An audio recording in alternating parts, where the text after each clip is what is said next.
যুবক, তুমি কি মনে করছো তুমি অনেক দিন বেঁচে থাকবে, বয়স হবে, বৃদ্ধ হবা, এরপর তোমার মৃত্যু হবে?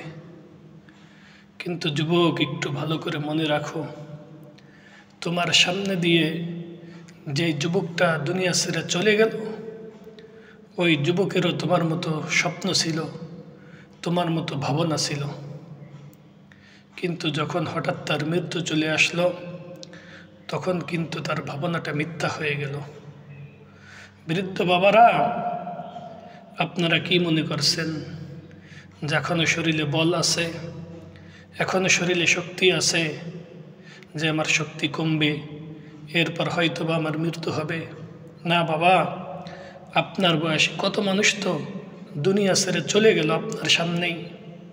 তাদের থেকে কি আপনি এই শিক্ষা গ্রহণ করেন নাই যে মৃত্যু আসতে শারীরিক দুর্বলতা শর্ত না? যখন মালাকুল মউতের হুকুম হবে, আল্লাহর পক্ষ থেকে যখন হুকুম হবে, তখন মালাকুল মউত ঠিকই আমার কাছে, আপনার কাছে চলে আসবে। বাবা, এখনো সময় আছে, এখনো সময় আছে। আল্লাহর পথে ফিরে আসি, আল্লাহর দিকে ফিরে আসি।